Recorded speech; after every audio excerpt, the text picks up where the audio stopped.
மயங்கக்கூடிய அளவுக்கு இருக்கும். அதை நம்பி ஏமாறாதீங்க மக்கள், இது பொய், இது மூடநம்பிக்கை என்பதற்காக தமிழகம் முழுவதும் போஸ்ட் அடிச்சு ஒட்டணும். யார் எங்களை சந்திப்பதாக சந்திக்கலாம் வாங்க. அந்த சந்திப்பு இன்றும் இருக்கிறது. அது எந்த ஜோசியக்காரனாக இருந்தாலும் வரலாம். மக்கள் ஏமாற்றி கொண்டிருக்கிறார்கள் ஜோசியத்தின் மூலமாக. அது யாராக இருந்தாலும் வரலாம்.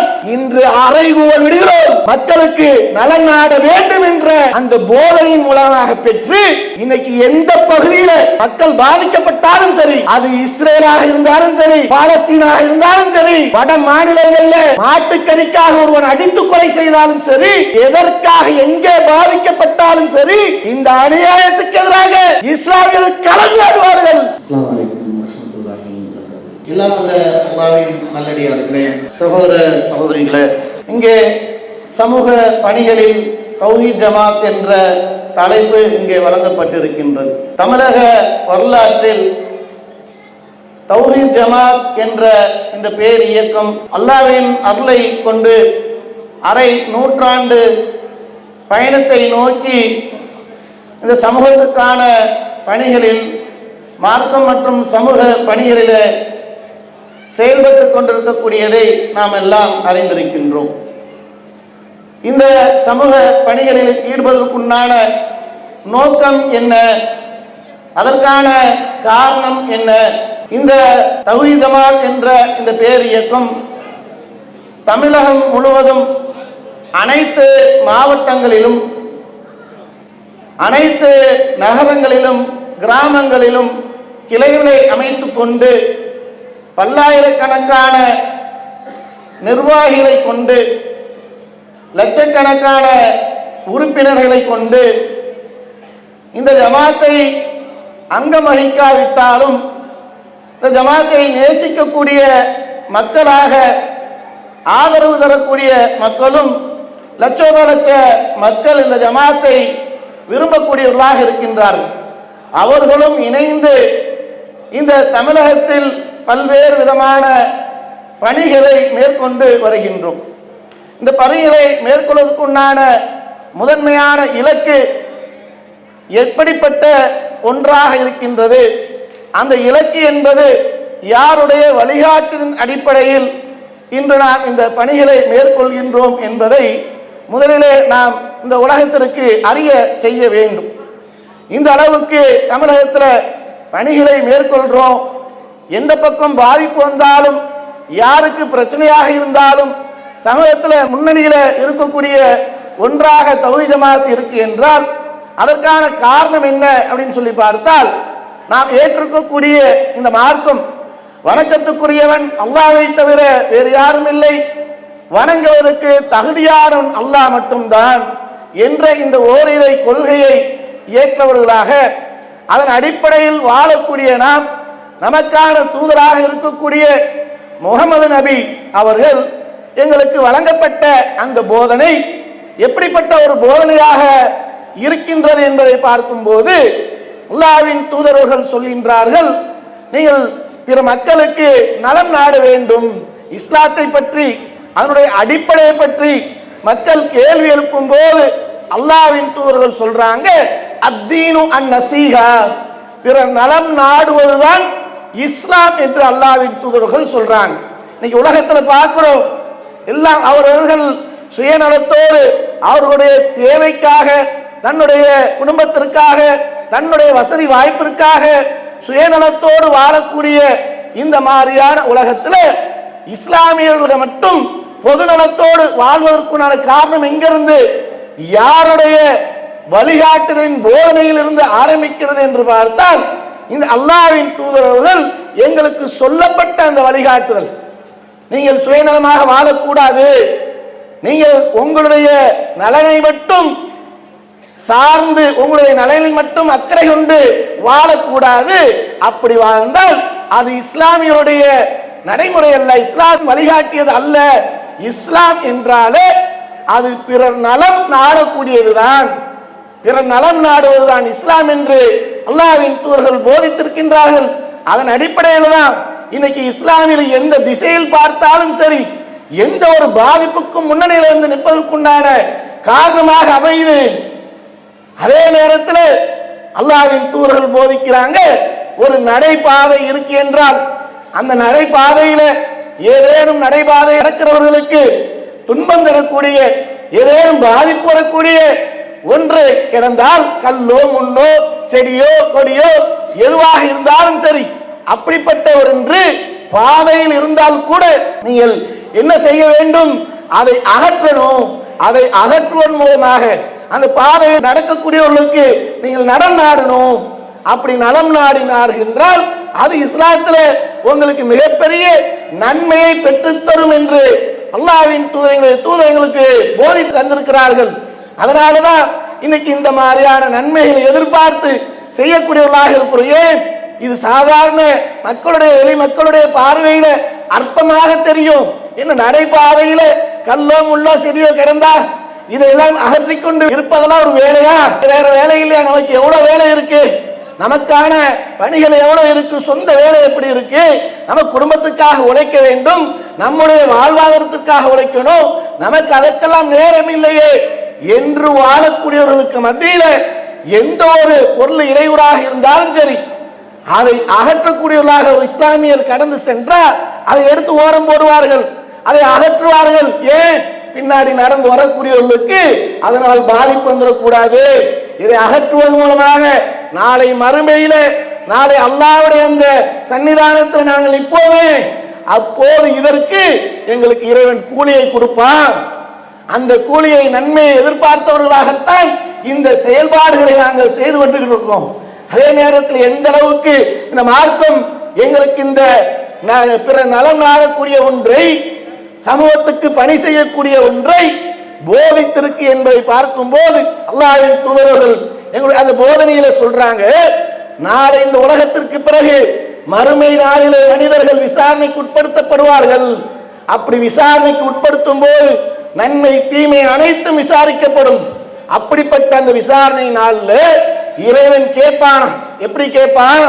அல்லாஹ்வின் தூதர்கள் சொல்லி காட்டுறாங்க, அல்லாஹ் கேட்பானா, உலகத்தில் நீ வாழ்ந்து கொண்டிருக்கும் போது உன்னை நோக்கி நான் வந்து உணவு கேட்டனே, நீ எனக்கு கொடுத்தாயா? கொடுக்க மறுத்து விட்டாயே என்று அல்லாஹ் அந்த விசாரணை நாளில் கேட்பான். ஆதமுடைய மகனே, உன்னிடத்தில் நான் உணவு கேட்டனே, நீ கொடுக்க மறுத்துட்டியான். அந்த மனிதன் ஆச்சரியமாக பார்ப்பான், யா அல்லாஹ், நீ தேவைகளற்றவனாக இருக்கிறாயே, நீதான் அனைத்து உலகத்திற்கு அண்ட சராசரங்களையும் பரிபாலிக்கக்கூடியவனாக இருக்கின்றாய், கண்காணிக்கக்கூடியவனாக இருக்கின்றாய், உலகத்தில் வாழக்கூடிய அனைத்து ஜீவராசிக்கும் நீயே உணவளிக்கக்கூடியவனாக இருக்கிறாய், நீ என்னிடத்தில் வந்து உணவு கேட்டாயா? நான் எப்போது மறுத்தனா என்று அந்த நாளில் அந்த மனிதன் விசாரிக்கும் போது அல்லாஹ்விடத்தில் கேள்வி எழுப்புவானா? ஆமா, நான் வந்தேன் என்றால் நான் வரல. ஏழை ஒருவன் உன்னை நாடி வந்தானா இல்லையா? அந்த ஏழைக்கு நீ கொடுக்க மறுத்துட்ட. அந்த ஏழைக்கு நீ கொடுத்திருந்தா அந்த இடத்துல நீ என்னை கண்டிருப்பாய், எனக்கு கொடுத்ததாக நான் எடுத்துக்கொள்வேன். ஒரு ஏழைக்கு பசி என்று வந்து விட்டால் அந்த பசியை நீ அந்த மனிதருக்கு போக்கும் வகையில உணவளித்திருந்தா அது நான் எனக்கு கொடுத்ததாக எடுத்திருப்பேன். அந்த அடிப்பில் உனக்கு நன்மையை வழங்கியிருப்பேன். அதே மாதிரி இன்னொரு மனிதர் அல்லாஹ் கேட்பானா, ஆதமுடைய மகனே, நீ உலகத்தில் வாழும் போது நான் தண்ணீர் கேட்டு உன் இடத்துல வந்தேன், அப்போது நீ எனக்கு தண்ணீர் கொடுக்க மறுத்துட்டாய் அப்படின்னு அல்லாஹ் சொல்லும் போது அப்போது அந்த மனிதரும் கேட்பானா, யா அல்லாஹ், நீயே இந்த உலகத்திற்கெல்லாம், உலகத்தில் வாழக்கூடிய ஜீவராசி அனைவருக்கும் தண்ணீர் கொடுக்கக்கூடியவனாக இருக்கிறாய், தேவையற்றவனாக இருக்கின்றாய், நீ என்னிடத்துல தண்ணி கேட்டு வந்தாயா? நான் அப்போது கொடுக்க மறுத்துட்டாங்கிறிய? இல்ல, ஒரு மனிதன் ஏழை தாகம் எடுத்துக்கொண்டு அவன் தண்ணீர் தாகத்தில் உன்னை நாடி தண்ணீர் கேட்டு வந்தானே, அப்படி வரும்போது அந்த மனிதனுக்கு நீ கொடுத்திருந்தா எனக்கு கொடுத்ததாக நீ அந்த நன்மையை கண்டிருப்பாய் என்று அந்த இடத்துல விசாரணை நாள்ல ஒரு மனிதன் இந்த உலகத்தில் வாழும்போது எப்படி எப்படிப்பட்ட வாழ்க்கையை வாழ்றான், எவ்வளவு அநியாயத்துக்கு உட்படுத்துறான், எவ்வளவு அக்கிரமங்கள் செய்யறான், எப்படி மக்களுக்கு கேடு விளைக்கக்கூடிய வகையில இன்னைக்கு வாழ்க்கையை வாழ்ந்து கொண்டிருக்கிறாங்க. ஒரு மனிதனாக இருந்தால் பிற மக்களுக்கு பயனுள்ள ஒரு வாழ்க்கையை வாழணுமே, அப்படியெல்லாம் இல்லாம சுயநலத்தோடு இந்த உலகத்தில் வாழ்ந்து கொண்டு கேடு விளைவிக்கக்கூடிய வகையில் வாழக்கூடிய மனிதர்களாக இருக்கும் போது விசாரணைக்கு பல வகைகள் இருக்கு. அல்லாஹ் விசாரிப்பான், அனைத்தையும் விசாரிப்பான், ஒன்று விடாமல் விசாரிப்பான். அவன் செய்த நன்மை தீமை அனைத்திற்கும் அங்க விசாரணை உண்டு, கூலி உண்டு. எது குறித்து கேள்வி கேட்கிறான் பாருங்க.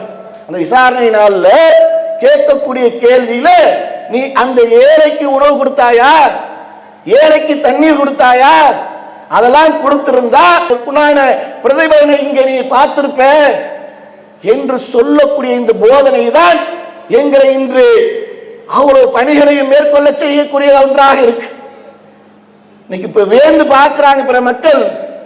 வெள்ளம் பாதிப்பு வருது, மழை பாதிப்பு வருது, நிலநடுக்கம் வருது, சுனாமி வருது, பல பிரச்சனைகள் வருது இந்த உலகத்துல. வரும்போது ஏனைய சமுதாய மக்கள் எல்லாம் அவரோடு அவருடைய வீட்டில் உறங்கிக் கொண்டு பூட்டிக் கொண்டு தன்னைத்தானே பாதுகாத்துக் கொண்டிருக்கும் போது எந்த ஒன்றையும் அஞ்சாமல் பாதிப்பு தனக்கு வந்தாலும் பரவாயில்லை, ஓடோடி வேலை செய்கிறார்கள். எப்படி இந்த பாகிகளால முடியுது? எப்படி இந்த பாகிகளால் மட்டும் முடியுது? முஸ்லிம்கள் மட்டும் ஓடுறாங்களே, என்ன காரணம் என்று உலகம் வியந்து பார்க்குது, ஆச்சரியத்தோடு பார்க்கின்றது. இந்த ஆச்சரியத்திற்கெல்லாம் ஆணி வேறாக வித்தாக அமைவது எங்களுடைய இறைவனுடைய போதனை தான். அந்த போதனையினால் தான் எங்களால் நாளை மறுமையில விசாரணைக்கு உட்படுத்துவோம் என்ற அந்த அச்சம், அந்த போதனை எங்களை இந்த அளவுக்கு களத்தில் இறங்கி பணி செய்ய வைக்கின்றது என்பதை நம்ம சொல்ல முடியும். அதே நேரத்தில் இன்னைக்கு மனித நேயத்தை பத்தி பேசுவாங்க. மேடை பேச்சுக்கல்ல மனித நேயத்தை பத்தி பேசுவாங்க. எந்த அளவுக்கு பேசுவாங்கன்னா, மரணிக்கத்தானே பிறந்தோம், பிற நலன் நாடுவது மனிதனுடைய இயல்பாக இருக்கு, அதுவரை மனிதனாக வாழ்வோம். ஸ்லோகம் பார்த்தா அற்புதமாக இருக்கும். அவருடைய அந்த பேச்சு, மேடை பேச்செல்லாம் பார்த்தா அந்த அளவுக்கு இப்படிப்பட்ட ஒரு பேச்செல்லாம் காண முடியுமா? எப்படி மனித நேயத்தை பத்தி பேசுறாங்க பாருங்க, எந்த அளவுக்கு சரளமா வருது பாருங்க. மரணிக்கத்தானே பிறந்த மனிதர், அதுவரை நாம் மனிதனாக வாழ்வோமே என்றெல்லாம் பேசுவாங்க. பேசி அதற்காக கைத்தட்டல்கள் எல்லாம் பெறுவாங்க. அந்த கைதட்டலுக்காக அந்த கோர்வையாக ஸ்லோகமாக பேசக்கூடிய மேடை பேச்சாகத்தான் இருக்கிறது இன்றைக்கு மனித நேயம். அதே நேரத்தில் அந்த மனித நேயத்தை எப்படி எங்களுக்கு மார்க்கம் போதித்திருக்கிறது என்றால், அல்லாஹ்வின் தூதர் சொல்றாங்க, மக்களுக்கு போதனை செய்யும் போது சொல்றாங்க, முன் சென்ற சமுதாயம், உங்களுக்கு முன்னால் வாழ்ந்த சமுதாயம் இருக்கே, அந்த சமுதாய மக்கள் ஒருவர், ஒரு நாய் தாகத்தோடு நாக்கை தொங்க விட்டு தவித்துக் கொண்டிருந்தது. அந்த நேரத்தில் அந்த நாய்க்கு அந்த மனிதர் தண்ணீர் புகட்டினார். அதனால் இறைவன் அந்த நாய்க்கு தண்ணீர் புகட்டுறதுனால அந்த நோக்கத்தை பார்த்து அல்லாஹ் அவருக்கு மறுமையில சொர்க்கத்தை பரிசாக வழங்கியிருக்கிறான். அல்லாஹ்வின் தூதர் சொல்றாங்க, நம்ம பார்ப்போம், நாய்க்கு தண்ணீர் புகட்டுவது பெரிய விஷயமா, பெரிய மேட்டரை நம்ம என்ன பண்ணுவோம், நாயை பார்த்தாலே ஒரு அருவருத்துக்கு தக்கதான் பார்ப்போம். இன்னைக்கு தமிழகத்துல நாய் தொல்லை பெருந்தொல்லையா இருக்கு. பார்த்தாலே விரட்டி அடிக்கக்கூடிய பிள்ளைகளை கடித்துருது, வயதானவர்கள் போனா கடித்துருது, பெரிய தொல்லையாக வாகன ஓட்டிகளுக்கு இடையூறாக இருந்து அது பல பாதிப்புகளை உருவாக்குது. அதனால பார்த்தா அடித்து விரட்டக்கூடிய ஜீவன் தான் நாய். இன்னைக்கு தமிழகத்தில் அந்த நிலையில இருக்கு. மற்ற மக்களுக்கு தொல்லை கொடுக்கக்கூடியதாக இருக்கு. அதை பார்த்தால் வெறுத்து ஒதுக்கக்கூடியதாக இருக்கு. அப்படிப்பட்ட அந்த ஜீவனுக்கு கூட அது தாகம் எடுத்து தவித்துக் கொண்டிருக்கும் போது அந்த நாய்க்கு, அந்த விலங்குக்கு நீ தண்ணீர் புகட்டினா அதற்கு உன்னுடைய அந்த எண்ணத்தை பார்த்து, அந்த செயலை பார்த்து அந்த மனிதனுக்கு சொர்க்கத்தை அல்லாஹ் வழங்கினான் என்று அல்லாஹ்வின் தூதர்கள் சொல்றாங்கன்னா, எந்த அளவுக்கு மனித நேயத்தை இந்த மார்க்கம் எங்களுக்கு போதித்திருக்கிறது பார்த்தீர்களா? மனித நேயத்தை போதித்ததுதான் எந்த அளவுக்கு கொண்டு வந்து சேர்த்திருக்கு என்றால், சமூகத்தில் ஏற்படக்கூடிய அனைத்து அநியாயத்துக்கும் குரல் கொடுக்க வேண்டும், சமுதாயத்தை சீர்திருத்த வேண்டும், சமுதாயத்தில் மங்கி கிடக்கக்கூடிய மூட நம்பிக்கையில போக்க வேண்டும், இந்த மக்களுக்காக பாடுபட வேண்டும். அதன் மூலம் இந்த உலகத்திற்கு பிறகு வாழக்கூடிய அந்த நாள்ல நான் இறைவனிடத்தில் மிகப்பெரிய நன்மையையும் சொர்க்கத்தையும் அடைய வேண்டும் என்ற நோக்கத்தோடு செயல்படுறோம். அதனாலதான் தமிழகத்தில் எந்த அளவுக்கு ஒரு காலகட்டம் உண்டு என்றால், வரதட்சணை என்பது மிகப்பெரிய ஒரு அநியாயமாக பெண்களுக்கு இழைக்கப்படக்கூடிய அநீதியாக இருந்தது. வரதட்சணை கொடுமை தாண்டவமிட்டு தலைவிரித்து ஆடக்கூடிய ஒன்றாக இருந்தது. அதன் பிறகு இந்த தௌஹீத் ஜமாத்துடைய இந்த செயல்பாடு என்பது தமிழகத்தில் இந்த வரதட்சணையை ஒழிப்பதற்கு எந்த அளவுக்கு அறுபாடுபட்டோம். இந்த இளைஞர்கள் எல்லாம் இன்னைக்கு வந்து அமர்ந்து கொண்டு செயல்படுறார்கள் என்றால் இவர்கள் எல்லோரையும் வென்றெடுத்தது எது? இந்த தௌஹீத் பிரச்சாரம் தான். வரதட்சணை வாங்குவது மார்க்கத்துக்கு முரணானது. மார்க்கம் சொல்லி இருக்கக்கூடியது எது? மகர் கொடுத்து திருமணம் முடிப்பதுதான்.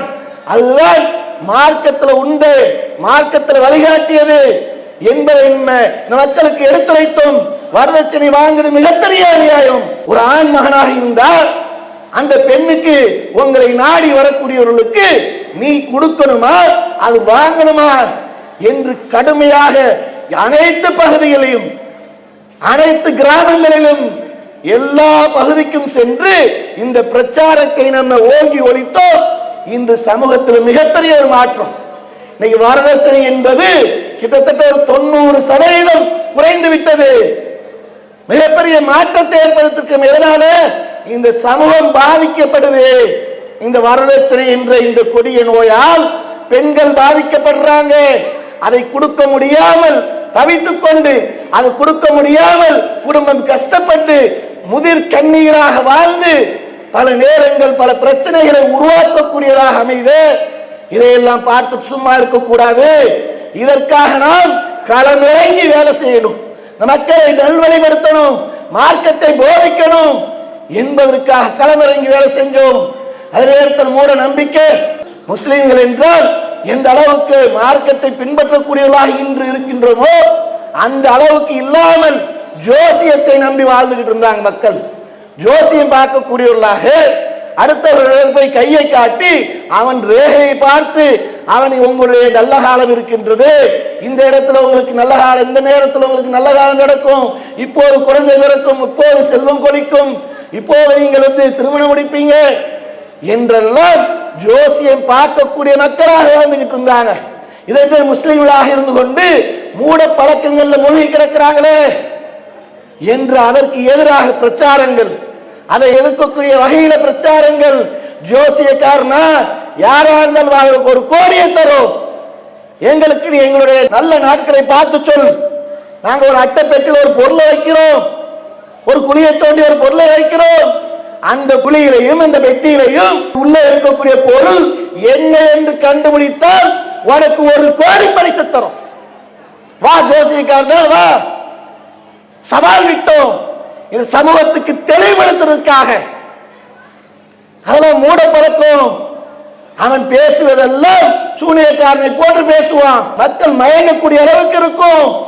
அதை நம்பி ஏமாறாதீங்க மக்கள். இது பொய், இது மூட நம்பிக்கை என்பதற்காக தமிழகம் முழுவதும் போஸ்ட் அடிச்சு ஒட்டணும். யார் எங்களை சந்திப்பதாக சந்திக்கலாம் வாங்க. அந்த சந்திப்பு இன்றும் இருக்கிறது. அது எந்த ஜோசியக்காரனாக இருந்தாலும் வரலாம். இன்னைக்கு மக்கள் ஏமாற்றிக் கொண்டிருக்கிறார்களே ஜோசியத்தின் மூலமாக, அது யாராக இருந்தாலும் வரலாம். இன்று அறைகூவல் விடுகிறோம். இப்படித்தான் அந்த பிரச்சாரத்தை முன்னோக்கணும். அதே மாதிரி சூனியத்தை நம்பிக்கொண்டிருந்தாங்க.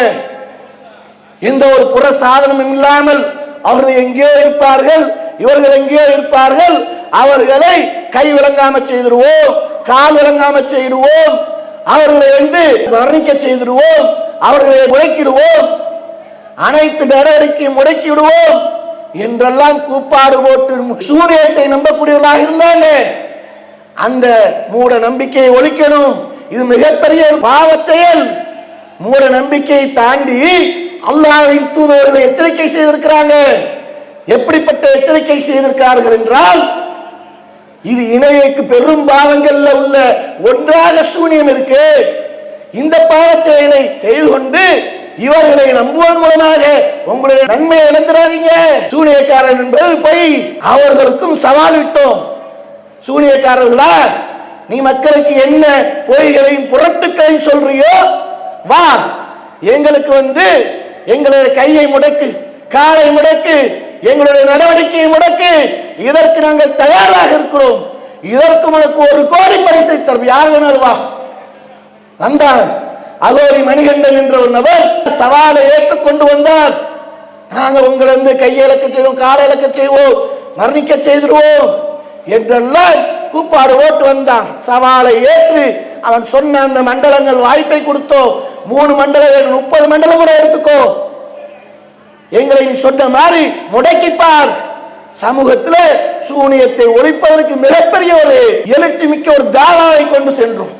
இன்னைக்கு எந்த அளவுக்கு இன்னைக்கு சூனியத்தை நம்பாத சமுதாயமாக உருவாக்கி இருக்கிறோம். மக்கள்கிட்ட புறையோடி கிடந்த வழக்குகளாக இருந்தது. அப்படிப்பட்ட மக்களிடத்தில் இருந்து இதை மார்க்கத்தின் மூலமாக விழிப்புணர்வு செய்ய வேண்டும் என்பதற்காக தௌஹீத் ஜமாத் மிகப்பெரிய ஒரு பிரச்சாரத்தை செய்யக்கூடிய ஒன்றாக இருந்தது. அது மட்டும் இல்லாமல் சமூகத்துக்கு தேவையான பல்வேறு சமுதாய பணிகளில் ஈடுபட்டோம். கடந்த சில ஆண்டுகளுக்கு முன்பாக உலகமே முடங்கக்கூடிய அளவிற்கு கொரோனா என்ற அந்த கொடிய நோய் உலகத்தையே முடக்கி போட்டது. அப்படி உலகத்தை முடக்கி போட்டாலும் இந்த தௌஹீத்வாதிகளை இந்த கொரோனாவால் முடக்க முடியல. அந்த காலகட்டத்திலும் செயல்பட்டோம். எல்லாம் பயந்து ஒடுங்கி போய் வீட்டுக்குள்ள இருந்து வெளியில வராம மரணித்த தன்னுடைய தந்தையை தாயை கூட பார்க்காமல் விரண்டு ஓடினாங்க. மரணித்த அந்த பிரேதத்தை விட்டு விட்டு விரண்டு ஓடினாங்க. இஸ்லாமியர்களாக இருக்கக்கூடியவர்கள் அப்படி ஓடக்கூடாது, பிரேதத்துக்கு உண்டான ஒரு கண்ணியத்தை கொடுக்கணும், தூக்கி எறிந்து குப்பையில் போடுவதை போட்டு போனாங்க. இறந்து விட்டால் உடனே தௌஹீத் ஜமாத்துக்கு போன் வரும், இங்க ஒரு பிரேதம் இருக்கு, நீங்கள் அடக்கித்தாங்க, அந்த பிரேதத்தை நீங்கள் பெற்று அதை அடக்கித்தாங்க என்று. யார் நீங்க? யாரு? நான் உங்களுடைய மகன் பேசுறேன், நான் உங்களுடைய மகள் பேசுறேன். நீங்க எங்க இருக்கீங்கன்னா அவங்க எங்க தாயார் வீட்டில் இருக்காங்க, நான் வெளியில இருக்கேன். நீங்க தான் போய் எடுத்து அடக்கணும். தாயை பார்க்க வராத நிலை, பெற்ற பிள்ளையை பார்க்க வராத நிலை, உறவினர்களை பார்க்காத நிலை, இதையெல்லாம் பொருட்படுத்தாமல் அதற்குண்டான பாதுகாப்பு கவசத்தை அணிந்து கொண்டு அந்த பிரேதத்தை எடுத்து இந்த சமூகத்தில் பணியை செய்தோம். இந்த சமூகத்தில் பாடுபட்டோம். எல்லாம் முடங்கி போய் ஒடுங்கி போய் இருந்தாங்க. ஆனால் அந்த மாதிரியான காலகட்டத்திலையும் செயல்பட வைத்தது எது? எங்களுக்கு எங்கள் இறை தூதர் போதித்த போட்ட அந்த விதை. கொரோனாவாக இருந்தாலும் செயல்படுவோம், அது எதுவாக இருந்தாலும் நாங்கள் செயல்படுவோம் என்ற அந்த செயல்பாடுகளை மக்கள் வேர்ந்து பார்த்தாங்க. என்ன உண்மையிலே மனிதர்கள் தானா? உலகமே பயந்து போய் ஒடுங்கி போய் கிடக்கு. அவனே பெற்ற தாயை விட்டுட்டு ஓடுறான், பெற்ற தந்தையை விட்டுட்டு ஓடுறான். இவர்கள் அதை எல்லாம் கண்டுகொள்ளாமல் போய் அதை அடக்கம் செய்யக்கூடியதெல்லாம் பார்க்கிறோம். அதே மாதிரி தெரு ஓரங்கள்ல கொரோனா காலகட்டங்கள்ல இருக்கக்கூடிய நபர்கள் எல்லாம் உணவுக்கு வழி இல்லாம, குடிப்பதற்கு தண்ணி இல்லாம தவித்துக் கொண்டிருந்த இந்த நேரத்தில் அந்த செயல்பாட்டையும் கொண்டு போய் சேரும். நம்ம வீட்டில் இருந்தோம்னா ஏதோ வகையில சேமித்து வைத்ததை கொண்டு சாப்பிடலாம், அதை வைத்து நம்முடைய பசியை போக்கிடலாம். தெரு ஓரங்கள்ல இருக்கக்கூடியவர்களுக்கு என்ன கிடைக்கும்? அவர்கள் பசியினால் பட்டினால் வாடிக்கொண்டு சுருண்டு மரணிக்கக்கூடிய அளவுக்கெல்லாம் செல்லக்கூடிய நிலையெல்லாம் பார்த்து அவர்களுக்கு நம்முடைய உதவி செய்யணும். போய் தண்ணீரை கொடுத்தோம், உணவை கொடுத்தோம், அவர்களுக்கு அந்த உதவியை செய்தோம். இதையெல்லாம் செய்ய வைத்தது எது? எங்களுடைய இறைவன் எங்களுக்கு நாளை மறுமையில விசாரிப்பான். நீ வாழும் போது கொரோனா என்ற காலகட்டம் வந்ததே, அந்த சோதனையை உங்களுக்கு கொடுத்தது. அந்த சோதனையின் மூலமாக பல பேர் உன் கண் முன்னாடி பாதிக்கப்பட்டார்களே. பாதிக்கப்படும் போது நீ உதவி செய்யாமல் இருந்துட்டு, அப்படி உதவி செய்திருந்தா எனக்கு உதவி செய்வதை போன்று நான் எண்ணிக்கொண்டு உனக்கு இந்த இடத்துல அதற்கான பிரதிபலனை கொடுக்க நேரிடுமே என்ற அந்த பிரதிபலனுக்காகவும் அந்த விசாரணையிலிருந்து தப்ப வேண்டும் என்பதற்காகத்தான் இந்த செயல்பாடு. இன்னைக்கு தமிழகத்தில் இரத்த தானத்தில் தௌஹீத் ஜமாத் நம்பர் 1 இருக்கு. ஏன் இன்னைக்கு இரத்த தானத்தை இந்த சமூகம் எப்படி அறிந்து வைத்திருந்தது என்றால், ஆரம்ப காலகட்டத்தில் இரத்த தானம் செய்வது ஹராம் என்று சொல்லி வச்சிருந்தாங்க. இரத்த தானம் செய்வது மார்க்கம் தடை செய்திருக்கு என்றெல்லாம் சொல்லி வைத்து, யாரேனும் பாதிக்கப்பட்டா பிரசவ நேரத்தில் அந்த பிரசவத்தில் இருக்கக்கூடிய அந்த பெண்மணிகள் இரத்தப்போக்கு ஏற்பட்டு உயிரிழக்கும் அபாயம் ஏற்படும், அப்போது கூட ரத்தம் கொடுப்பது தடை செய்யப்பட்டிருக்கும் சொல்லி மார்க்கத்தின் பெயரால் தடை செய்து வச்சிருந்தாங்க. அதையெல்லாம் போக்கும் வகையில இறைவன் போதித்த போதை இரத்த தானம் செய்வதை தடை செய்யல, அடுத்தவர்களுக்கு உதவி செய்வதை தடை செய்யல, அறியாமையில் இவர்கள் சொல்கின்றார்கள். யார் ஒரு மனிதரை வாழ வைக்கின்றாரோ அவர் உலகத்தில் இருக்கக்கூடிய அத்தனை மனிதர்களையும் வாழ வைத்ததற்கு சமம். எங்களுடைய இறைவன் எங்களுடைய திருமறை குர்ஆனிலே போதிக்கிறான். அதனால ஓடுறோம். விபத்து ஏற்பட்டு இரத்தப்போக்கு ஏற்பட்டால் அங்கே தேவைப்படக்கூடிய ரத்தம் உலகத்தில் என்னென்னவோ கண்டுபிடிச்சான். இன்னைக்கு அறிவியல் உலகத்தில் கண்டுபிடிக்காதது எது என்பது சொற்பமானதுதான். அந்த அளவுக்கு அறிவியல் உலகம் வளர்ந்து விட்டது. ஆனால் ஒரு மனிதன் பாதிக்கப்பட்ட இரத்தப்போக்கு ஏற்பட்டால், ரத்தம் அந்த மனிதனுக்கு தேவைப்பட்டால், ரத்தம் இருந்தால்தான் உயிர் பிழைப்பான் என்ற சூழல் இருந்தால் அதற்கு மாற்றை இன்னை அவனும் கண்டுபிடிக்கிறான்.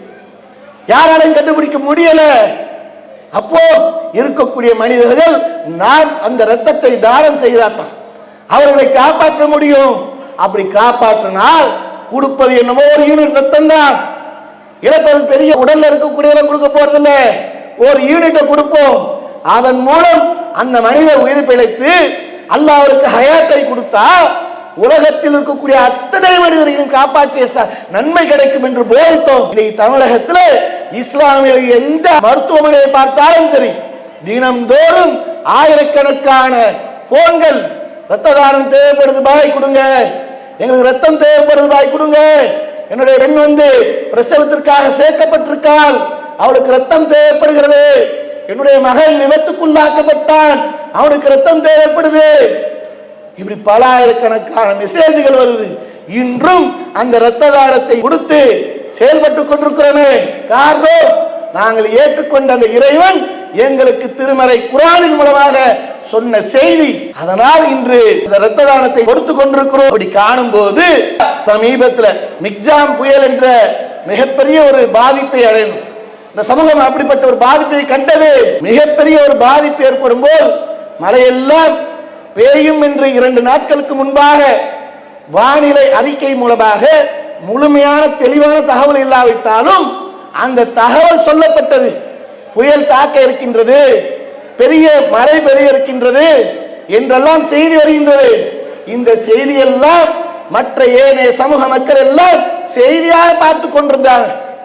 ஆனால் அதே இடத்துல ஒரு அரசாங்கம் எப்படி திட்டமிட்டு இந்த பேரிடரை எதிர்கொள்ள வேண்டும் என்று பேரிடர் குழுவை அமைத்துக் கொண்டு எங்கே தாழ்வான பகுதி தண்ணீர் வருமோ, எங்கே அதிகமாக காற்று வீசப்படுவது பாதிப்பு வருமோ அந்த பகுதிக்கெல்லாம் இந்த பேரிடர் குழுவை அனுப்ப வேண்டும் என்று அரசாங்கம் திட்டமிடக்கூடிய ஒன்று.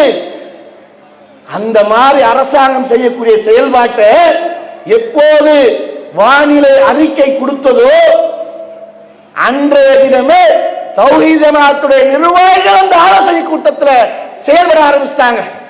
வெளியே இருந்து வர முடியலையா, ஜூம் மீட்டிங் மூலமாக உங்க பகுதியில் பாதிப்பு இருக்கா, இந்த பகுதி பாதிப்பு, உங்க பகுதியில் எங்க தாழ்வான பகுதி இருக்கு, உங்க பகுதியில் பாதிப்பு ஏற்படக்கூடிய பகுதி ஏதேனும் இருக்கா, அதற்கு முன்பாக ஏற்பட்ட பெரு வெள்ளங்கள்ல எந்த பகுதியெல்லாம் மிகப்பெரிய ஒரு பாதிப்பு ஏற்பட்டது, அந்த பகுதிக்கு 50 நபர்கள் போங்க, இந்த பகுதிக்கு 100 நபர்கள் போங்க.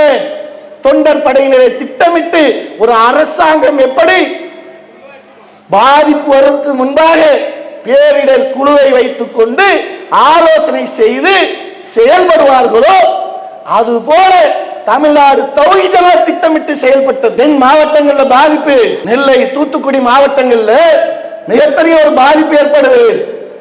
அந்த பாதிப்புல பெரிய அளவுக்கு தமிழகத்தில் முன்பு இல்லாத பாதிப்பு. தென் மாவட்டங்கள் சென்னையாவது அப்பப்போ ஏதாவது புயல் வெள்ளம் என்ற அந்த பாதிப்பை அவ்வப்போது சில வருட இடைவெளிக்கு முன்பாக என்ன ஆகும்னா சந்தித்துக் கொண்டே இருக்கும்.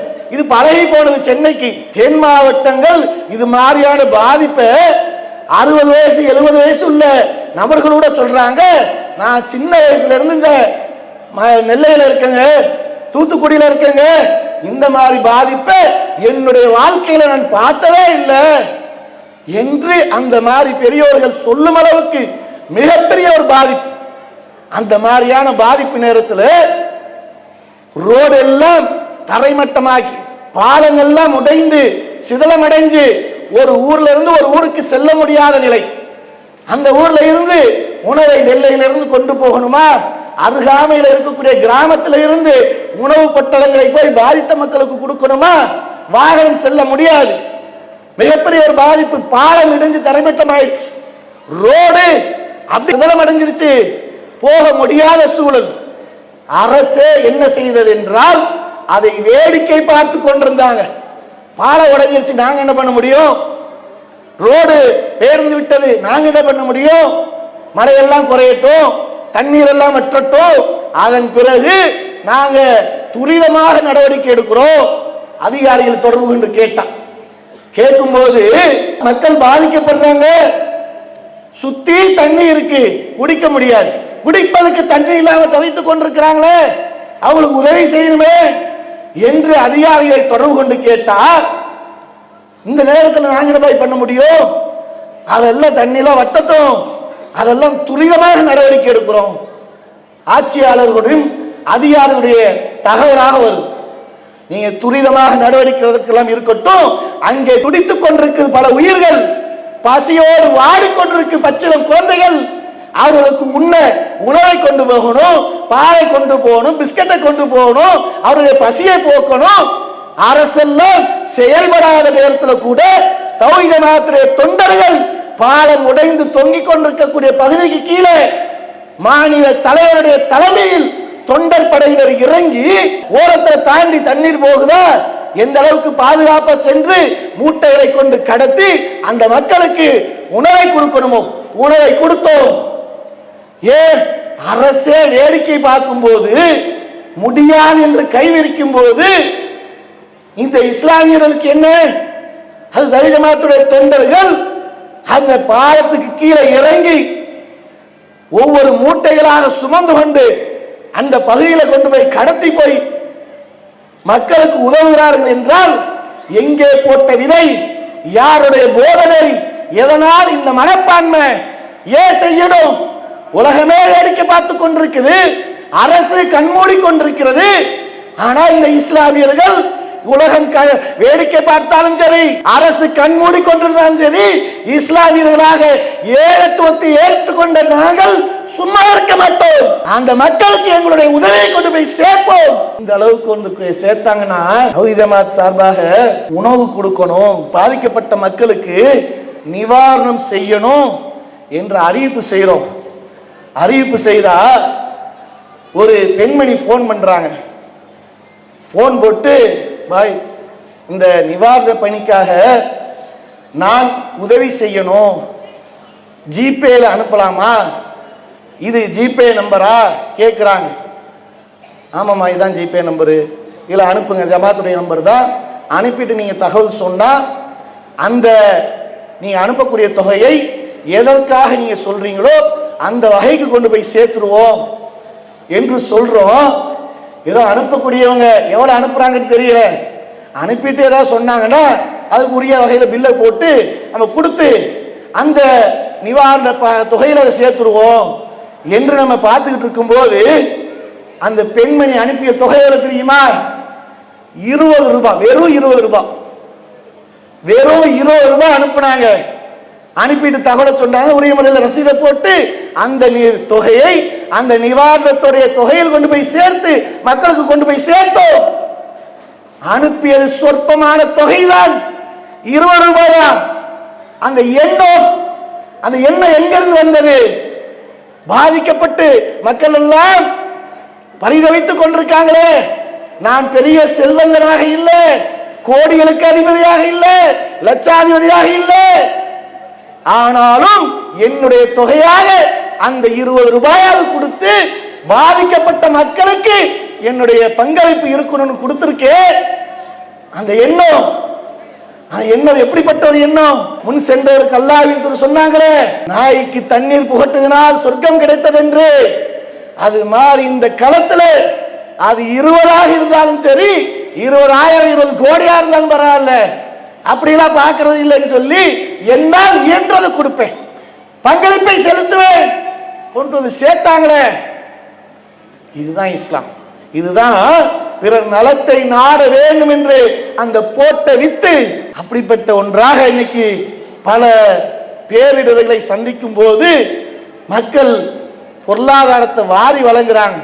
களத்தில் நின்று தனக்கு எந்த ஒரு பாதிப்பு வந்தாலும் சரி, அதையெல்லாம் பொருட்படுத்தாமல் குடும்பத்தை விட்டு வந்து வேலைகளை விட்டு வந்து களத்தில் நிற்கிறாங்களே.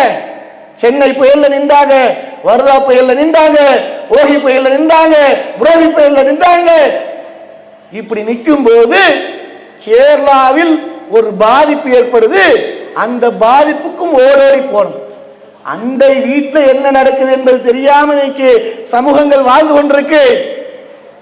சமூகங்கள் அண்டை வீட்டால் அவன் ஒரு உண்டதற்கு உணவோடு நல்ல ஒரு சந்தோஷமான வாழ்க்கையை வாழ்றானா, யார் இருக்கிறார் எப்படி இருக்கிறார் என்று கூட தெரியாது. அண்டை வீட்டாரை பற்றி அறியாமல் இருக்கும் போது அண்டை மாநிலத்தில் பாதிப்பு வந்தாலும் சரி, அதற்கும் நாங்கள் வேடிக்கை பார்க்க மாட்டோம், உடனே களத்தில் இறங்குவோம் சொல்லி கேரளாவில் நடந்த அரசு கூட யோசிக்கல.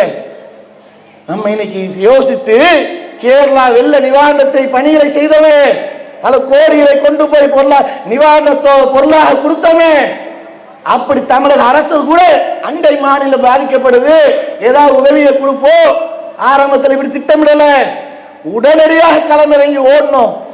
ஓடி அங்கே கேரளாவில் இருக்கக்கூடிய மக்களுக்கு உதவியை ஓடோடி சென்றோம். இது எல்லாம் இந்த மார்க்கம் எங்களுக்கு போதித்தது, இந்த மார்க்கம் எங்களுக்கு ஊட்டியது, இந்த மார்க்கம் தான் எங்களை நல்வழிப்படுத்தி கொண்டு போனது. அதே நேரத்தில் எப்படிப்பட்ட மக்களாக தமிழக முஸ்லீம்கள் இருந்தாங்கன்னா, ஒரு காலகட்டம் இன்று இவ்வளவு பணிகளை செய்கிறோம், இவ்வளவு மக்கள் கொடுக்கிறாங்க, கொண்டு போய் சேர்த்துடுறோம், எதையும் பொருட்படுத்தாமல் களத்தில் இறங்குறோம். ஆனா ஒரு காலகட்டம் இஸ்லாமியர் இருக்கின்ற ஒன்று எப்படிப்பட்டது, அரசால் ஒதுக்கப்பட்டு அரசால் நசுக்கப்பட்டு ஒரு காவல்துறையிட்ட பேச முடியாத நிலை. காவல்துறையிட்ட தைரியமாக போய் பேச முடியாது, அந்த அளவுக்கு ஒடுக்கப்பட்ட ஒரு சமுதாயமாக இருந்தது, நசுக்கப்பட்ட சமுதாயமாக இருந்தது. அங்கே நம்முடைய உரிமைகள் பறிக்கப்படுது. பாபர் பள்ளியை இடிக்கிறானே, அதற்காக போராட டிசம்பர் 6 வந்தா போதும். எப்படிப்பட்ட சூழல் தமிழகத்தில் இருந்ததுன்னா, 10 நாளைக்கு முன்னாடி 15 நாளைக்கு முன்னாடி எந்த கேள்வி கேட்பாடு இருக்காது, நடு இரவுல அராஜகம் காவல்துறையால் நடந்தது. பிரிவென்ட் அரசன் சொல்லி முன்னெச்சரிக்கை நடவடிக்கைன்னு சொல்லி டிசம்பர் 6க்கு முன்பாக 10 நாளைக்கு 15 நாளைக்கு முன்பாக அந்த டிசம்பர் 6 நாளே என்னன்னு தெரியாது, அப்படிப்பட்ட மக்களை எல்லாம் கைது. இஸ்லாமிய வீடா உள்ள போய் ஆண்கள் கூட்டுவா, அங்க பெண்கள் இருந்தாலும் சரி கதவை ஒட்டச்சிட்டு போய், ஆண்கள் இருக்காருங்களா அள்ளிட்டு போ, தூக்கிட்டு போ, ஜெயில போடு, 15 நாள் ரிமாண்ட் பண்ணு. இதை கூட எதிர்த்து கேட்க முடியாத ஒரு சூழல் தமிழகத்தில் ஒரு காலகட்டம் இருந்தது. அப்படிப்பட்ட காலகட்டத்தில் எல்லாம் மாற்றி அமைத்தது எதனால், இந்த தௌஹீத் ஜமாத் இஸ்லாமியர்கள் இந்த போராட்ட குணத்தை மக்களுக்கு நலன் நாட வேண்டும் என்ற அந்த போதனையின் மூலமாக பெற்று இன்னைக்கு எந்த பகுதியில மக்கள் பாதிக்கப்பட்டாலும் சரி, அது இஸ்ரேலாக இருந்தாலும் சரி, பாலஸ்தீனாக இருந்தாலும் சரி, வட மாநிலங்கள்ல மாட்டுக்கறிக்காக ஒருவன் அடித்து கொலை செய்தாலும் சரி, எதற்காக எங்கே பாதிக்கப்பட்டாலும் சரி, இந்த அநியாயத்துக்கு எதிராக இஸ்லாமியர்கள் கலந்தாடுவார்கள் என்று உருவாக்கியது. எதனால் இந்த மக்களுக்கு பாடுபடணும், அறுபாடுபடணும், மக்களுக்கு உதவ வேண்டும், மக்களுடைய பாதிப்பில் பங்கு பெறணும். அப்படி பங்கு பெற்றால் அது அநியாயக்கார அரசனுக்கு எதிராக குரல் கொடுப்பது ஜிஹாத். ஒரு மனிதன் உயிரை விடுவதற்குண்டான நன்மை, அது யார் பாதிக்கப்படுறா, எங்க பாதிக்கப்படுறா, எவன் பாதிக்கப்படுறா பார்க்காத, யார் பாதிக்கப்பட்டாலும் அநியாயத்துக்காக குரல் கொடு உருவாக்கும்.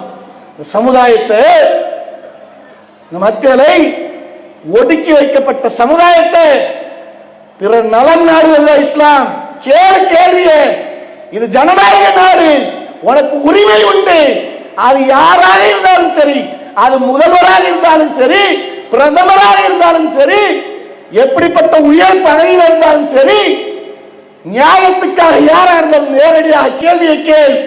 இந்த இஸ்லாம் எங்களுக்கு போதித்த அந்த போதனை, வளர்த்த வளர்ப்பு எந்த சமுதாயத்திற்கு பாதிப்பா அந்த சமுதாயத்தை விழிப்புணர்வு செய்யணுமா, நாங்கள் வரோம். களத்துல பச்சிலம் குழந்தைகளோட வந்து நிக்குது. அப்படிப்பட்ட ஒன்றாக இந்த இஸ்லாம் நமக்கு போதித்திருக்கின்றது. இதைத்தான் தீவிரவாத மார்க்கம் என்று முத்திரை குட்டுறாங்க. இஸ்லாமா தீவிரவாதம் பார்க்கிறோம், இஸ்லாமியர்களா தீவிரவாதிகள் என்றெல்லாம் இன்னைக்கு அப்பட்டமாக பொய்களையும் புரட்டுக்களையும் சொல்லி உருவாக்கி வைத்திருந்தார்கள். நாம் இப்போ பட்டியலிட்ட அனைத்து பணிகளையும் செய்வதன் மூலமாக அந்த மாதிரி மக்களுக்கு மத்தியில இருந்த விசக்கருத்தை போக்கி பாய்மார்கள் இல்ல, அவர்கள் தாய்மார்கள் பாதிப்பு வந்தா பள்ளிவாசலை திறக்கிறாங்க, பள்ளிவாசலுக்கு வாங்க என்று அடைக்கலம் கொடுக்கிறாங்க.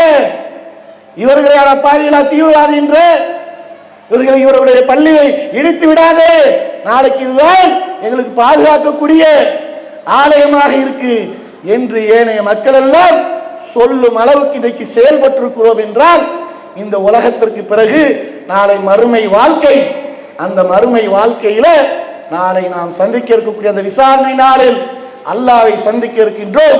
அந்த சந்திக்கும் போது அனைத்தையும் விசாரிப்பார். அப்படி விசாரிக்கும் போது நீ வாழும் போது பாதிக்கப்பட்ட மக்களுக்கு உதவி செய்தாயா என்று கேள்வி கேட்பார்.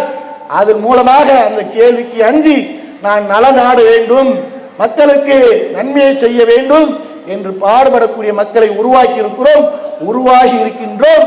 எதனால் நாளை எங்களுக்கு அந்த சொர்க்கத்தை அடைய வேண்டும் என்பதற்காக அப்படி சொர்க்கத்தை அடையக்கூடிய வாய்ப்பினை வல்ல நாயகனும் அனைவருக்கும் தந்தருள் புரிவான பிரார்த்தித்து எனது உரையை நிறைவு செய்கின்றேன்.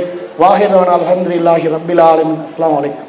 இஸ்லாம் மற்றும் சமுதாய செய்திகளை அறிந்து கொள்ள தமிழ்நாடு தௌஹீத் ஜமாஅத் யூடியூப் பக்கத்தை உடனடியாக சப்ஸ்கிரைப் செய்து கொள்ளுங்கள். மேலும் பெல் பட்டனையும் கிளிக் செய்து கொள்ளுங்கள்.